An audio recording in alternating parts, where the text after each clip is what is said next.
group onto the 110 freeway. So that has the LAPD on alert. Once this crowd turns to the west there on 8th Street, that's just not too far. It's a distance, but still not too far from the freeway for it to be a concern for the LAPD and the CHP. Now, the CHP was at scene at the 101 freeway just north of downtown LA, but now they're deploying some units here in the event that this crowd is able to get to the 110 freeway off of 8th Street. So that's the very latest in News Chopper 4 Bravo. I'll send it back to you in the studio. All right, Gil, thank you for that. And more now on the situation in Minneapolis and those officers involved in the death of George Floyd. Prosecutors announced criminal charges against all of them today. I filed an amended complaint that charges former Minneapolis police officer Derek Chauvin with murder in the second degree for the death of George Floyd. Hennepin County Attorney Michael Freeman and I filed a complaint that charges police officer King, Lane, and Tao with aiding and abetting murder in the second degree, a felony offense. And no man or woman should be without their fathers. It's so emotional that we want justice for what's going on right now. That was George Floyd's son speaking today at the Minneapolis site where his father lost his life, and he took a knee there at that same spot where his father died. This afternoon, former President Barack Obama held a virtual town hall, this to discuss how to improve policing across the country and to combat racial bias in the justice system. It's very important for us to take the momentum that has been created as a society, as a country, and say, let's use this to finally have an impact. All right? Thank you, everybody. Proud of you guys. Mr. Obama spoke directly to the people, especially young people who are taking part in these protests all across the country, saying that he is actually encouraged by their efforts to see change made.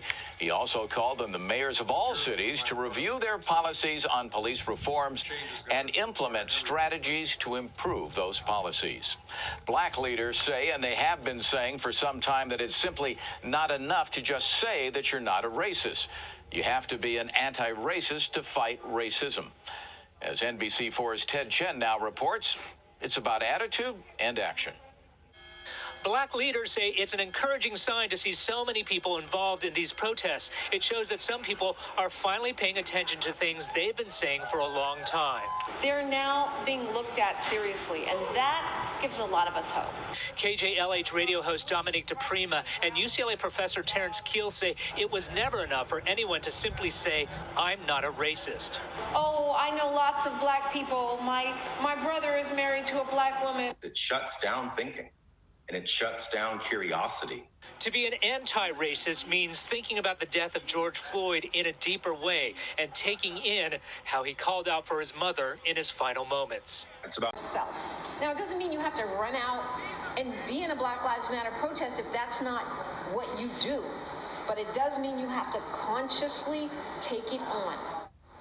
These leaders say that means asking tough questions about our education, our economy, our politics, our government, and our own hearts, and seeing how they combine to create an unjust society where Black lives matter less, and then demanding change because in George Floyd, we see ourselves. In the Crenshaw District, Ted Chen, NBC4 News. A group of moms in Sherman Oaks organized their own protest so their children would have a safe place to have their voices heard. 11-year-old Kayla has been watching the protests with her family, but looters taking advantage of the peaceful demonstrations have made it difficult for her, or really any children, to safely participate in these large events. I want to help, but I don't want to go out in there because it seems like a lot of craziness is happening. Her mom says this was a good alternative and a great learning experience. She tells us the children didn't want this demonstration to stop. And we have NBC4's Conan Nolan, who is joining our team coverage now from our News Operations Center. We are awaiting Mayor Garcetti to join us at any moment now with an update, Conan. And one of the issues, understand the mayor has just taken the podium, Conan. We'll get back to you shortly. Let's listen in. Community, academic, youth organizations that I'm going to talk about in just a minute. But I'm pleased to be joined here also by citizen volunteers who serve as commissioners on our city's police commission. President Eileen Decker, who will be here momentarily, our Vice President Shane Murphy-Goldsmith, and Commissioner Dale Bonner. Thank you, each one of you, for joining us here tonight to talk about this urgent moment for our city, for our country, and for our world. Let me start by saying that I'm glad to see the news of today out of Minneapolis, that all 4 police officers who were involved in the killing of George Floyd have been charged. This is the beginning of justice. We've seen all with our eyes the horrific actions that not just one officer took, but 4 officers took in a modern-day lynching to take the life away of an unarmed black man in America. This is an inflection point for our city and for our country, a moment when we will either rise and take this as the opportunity for hope and for progress, or yet another dark chapter that might have a momentary flash and go away. History just a little bit more. We bent the curve when it was COVID-19. It's time for us to bend the arc when it comes to racial justice. And I ask all of you, in front of and behind the badge, all of us out there in protests or watching on TV, all of us that might be scared and confused to understand that there's fear that people have lived with every day of their lives since they were born, and that we have a role in reducing that fear and in saving lives. And if we do that, we will look back at this moment, as painful as it feels, and we will say it was one of the brightest moments in our city's and our nation's history. Thank you, Los Angeles. And with that, I'm happy to answer questions. Good evening, Mayor Garcetti. Good evening, everyone. This is Robert Kovacic from NBC4. We have a number of questions for you, Mayor, from my colleagues, but first, we all just felt the room rumble. I'm wondering, while you were speaking, did you feel that earthquake as well? I didn't. I think I was so much into I saw it because it was written by a colleague. I did not feel that, but... All right, Mayor Garcetti, let's begin by asking how you and the City Council can tell the LAPD that you are cutting into their budget when right now, currently, every single LAPD officer has been called to duty just trying to help manage the protests and keep the public safe? It's a fair question, and I'll answer it straightforwardly. To the men and women of our Los Angeles Police Department, we ask so much of you, and never more than in these days. All of us, every single one of us, are making a sacrifice. This is not on your shoulders alone. COVID-19 has given us the worst economy in our lives, a pandemic and a health crisis. And now on our streets, we need to find resources to address what you often have to deal with on the streets, the failure of our country to address racial justice. And I know that officers, because I've talked to so many over the 19 years I've served this city, are with me in that walk, that they know. I have seen the programs. They put many more hours than I have, tens of thousands and hundreds of thousands of hours mentoring young people so that they don't have to see them on the streets in an encounter, believing that if they can give somebody a lesson rather than giving them a citation, that they can set their life in a different direction. My grandfather was a Mexican kid growing up here in Los Angeles who used to tell me the story of how one of the turning points in his life was when a police officer arrested him in Boyle Heights and gave him a second chance. That police officer was my predecessor in this office, Tom Bradley. He believed enough in a young boy to set him down a path that allowed me to stand here in front of this platform today. And so our police officers, I want you to know, we are sharing this sacrifice with you. We've already stepped up forward, and we appreciate the long hours you have on the line, the sacrifices you have made away from your family, the restraint and the heroism that you are showing. Yes, of course, we want to improve this department, continue to reform a department, and everybody better be held accountable no matter who they are as a city employee. But this is necessary if this moment will be a moment of progress or just of pain. This next question is from Claudia Piscuta from KNX 1070. Even as you talked last night, Mayor, about hearing what people in the streets are saying, officers outside City Hall were threatening to arrest protesters for violating curfew. Supervisor Janice Hahn says curfews are no longer needed, and it, quote, seems like they are being used to arrest peaceful protesters. So given how things went last night and understanding what you just said about tomorrow night, why does LA still need a curfew again this evening? Look, there are still more acts of unsafety not coming from protesters, to be very clear, than we've seen because people exploit these moments. They exploit them, as we've seen small business owners from Van Nuys downtown, immigrant-owned, women-owned, Latino and African-American-owned businesses, folks who have put everything they have in there, and it's my responsibility to make sure that they are safe.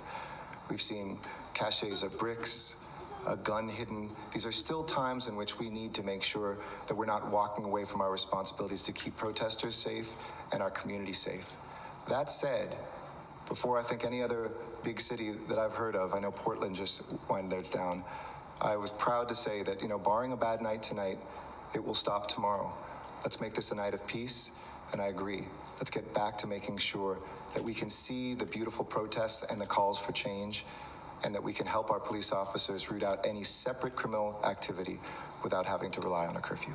Where we had the Ridgecrest earthquake on July 4th of last year. And so 11 months later, we're seeing another fairly strong earthquake. And you can see there's the two different, Chuck was just talking about the foreshock of the 2.6, and then this one coming in at magnitude 5.5. It is right there, the Searless Valley, and in Ridgecrest. And so, and it was felt by a lot of us. It was shallow, and that's why it was felt.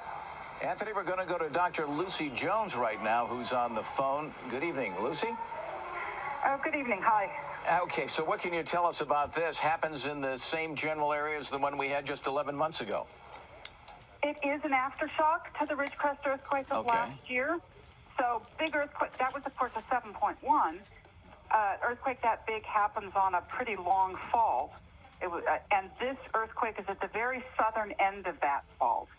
But I remember 11 months ago going large late aftershock on with time, but the ratio of the number of small to large stays the same. And if you have a lot of, we've had a lot of earthquakes in the last 11 months. I was just about to try and count them and haven't had a chance to do that search yet. And eventually you got to have another a bigger one to keep that ratio constant. So this isn't a surprise to anyone in Lucy, seismology.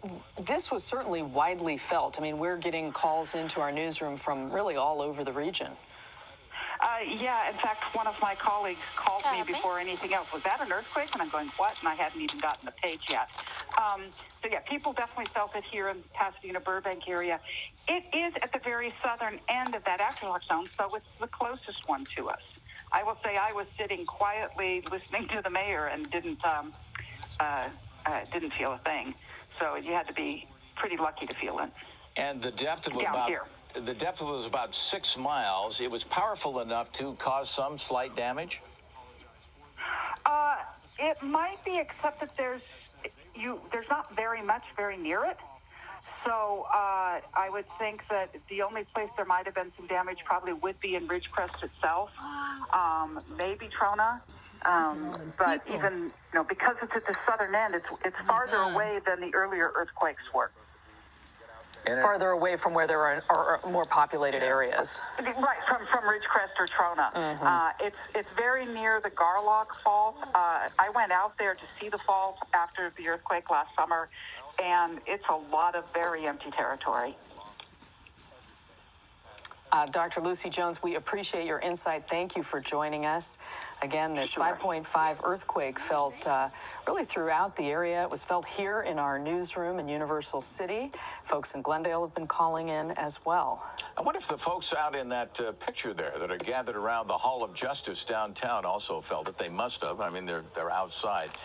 Here's Conan Nolan. Conan, the big takeaway out of the mayor's press conference today were these budget cuts. He's talking about $250 million from the city, and another, I guess, coming out of that $250, $150 million out of the police department. It's going to be very expensive. How's he going to pay for it? What services are going to be scaled back considerably to accommodate that?